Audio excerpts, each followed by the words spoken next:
What is up, y'all? I'm driving to the doctor right now. I figured I'd make a video, and this is a very important video to me. It might not seem like an important video to you guys, but you'll find out shortly why it's such an important video to me. I want to know, and this is a serious question. I want to hear, I really want some comments on this video from some people who actually know what they're talking about. If you own a cat, you need to watch this video. Or you don't need to, but I'm asking you to please watch this video. I've never owned a cat in my entire life. No one in my family has owned cats. My wife actually owned a cat before we moved in together. And shortly thereafter, you know, she gave the cat to a roommate. And I asked my wife this question, and she's like, well, that's not what we do. So she didn't really offer that much insight to me. This is what I want to know. We have cats in our neighborhood. Now, some of them, mind you, may very well be feral, stray cats that just do whatever they do. And that's an unfortunate situation, and they need to be caught and sent to the Humane Society or whatever. But I know for a fact that some of the cats that run around my neighborhood have owners. And these cats, they come into my yard and they shit in my yard. And, you know, they also do stuff like, you know, they eat plants and just like screw around and we have a lemon tree and they tear at the lemons and they just, but mostly it's the shit that I can't deal with. The shitting in my yard. That is obviously the big problem. I'm so sick and tired of cleaning up cat shit in my yard, or like hitting it with the lawnmower and not even realizing it's there until I smell it. Why do you cat owners, why are you so different from dog owners? What is wrong with you? Why do you let your cats run around the neighborhood? Just run around the neighborhood and do whatever the hell they're gonna do. Why do you do that? If somebody did that with a dog, everybody in the neighborhood would be calling the cops or calling the dog catcher or the Humane Society. Oh my God, there's a dog running around the neighborhood. Oh, somebody do something. But there's a cat. That's like normal. Cat running around the neighborhood supposedly is a harmless thing. Well, it's not harmless because they're shitting all over the place. And for some reason, they love to take a shit in my yard. And cats, for the most part, hate people, and they hate me, for sure. They hate me. I hate cats, and they can sense that I hate them, so they hate me right back. I have never in my life been able to approach a cat and have a cat come up to me and me be able to pet it and grab it and do whatever. Not that I'm going to do something nasty to the cat, but I'm going to like try to grab it and see if it's got a tag on it, see who owns it, see if I can take it back over to the owner. But I know for a fact that there's at least one guy in our neighborhood who, he owns one of the cats and he just lets them roam. He lets them roam. Why would you let your cat do that? I mean, I see people, God damn it, my phone keeps falling down. I see people in my neighborhood, okay? And the best way to spot these irresponsible cat owners, the best way to spot them is to see what they do at night with their garage door. They leave their garage door open like, you know, 6 inches or 12 inches so that the cat can come in and out.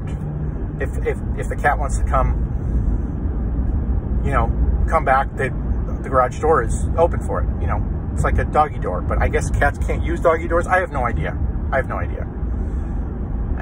Again, I'm not familiar with the cat world. It's not my thing. And so that's my first question. Why do you, what makes you think you can allow that to happen?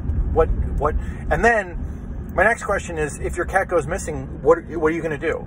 Are you going to put up signs all over the neighborhood? Have you seen this cat? Well, you're the one who let it roam around the neighborhood, so are you really surprised to find out that, you know, the cat got hit by a car, or the cat got attacked by a coyote, or the cat, you know, whatever? cat died because it got bit by a rattlesnake or whatever happened. Are you really that surprised? Are you really that attached to the cat if you let it run around the neighborhood? And my last question is, and this is a question of morality, I'm just going to pose to you guys. I've got my personal feelings on it, but I want to take a poll. If a cat comes into my yard, consistently comes into my yard and takes a dump, am I justified to pull out my pellet gun and or my .22 long rifle and service the feline? Am I entitled to end its existence on the planet Earth? And make no mistake, I am not going to aim at the leg or the butt or even the midsection of the cat, because if I hit the cat in the midsection, it'll probably die, but it'll be a long, painful death. I will aim for the head. And I don't think I'm going to shoot a .22 long rifle in my backyard because for obvious reasons. But a pellet gun, I got no problem. Pellet gun won't even, like, yeah, the pellet gun has a really high feet per second, but it dies really fast. Like if you shoot a pellet gun in the air, it ain't gonna go a half a mile or something like that, like a bullet is. It's gonna go a couple 100 yards and die, or maybe 100 yards and then just fall to the ground because, you know, the wind resistance, and like it's got no weight behind it. Basically, it's got no weight behind it to carry it forward. The wind will kill that round very, very quickly. So pellet guns are good for, you know, in my opinion, 20 yards, which is perfect. Absolutely perfect. And a pellet, like I have 22 pellets, just as big as a regular .22 long rifle round. And they will, for sure, even my .177 pellets will destroy a cat, for sure. Especially if it's a headshot, eyeball shot.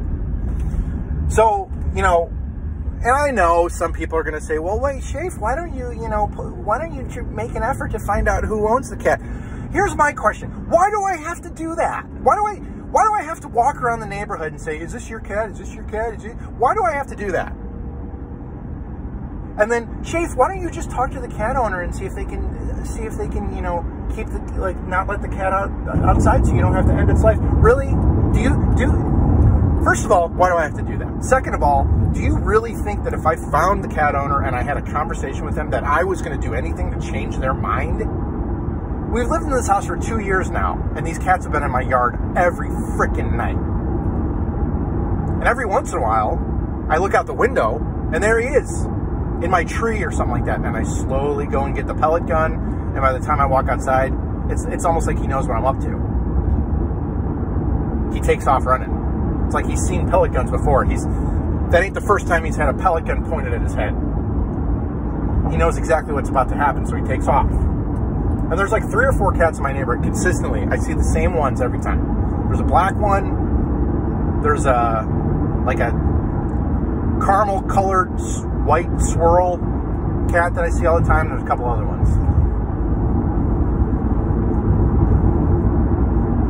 Would I be entitled to end that cat's life? Would I be breaking some old woman's heart if I did that? But even so, even if I did that, would it be justified? Would it be justified to do that? I mean, it's a feral animal that is probably full of disease. Probably has fleas and ticks and all kinds of crap all over it.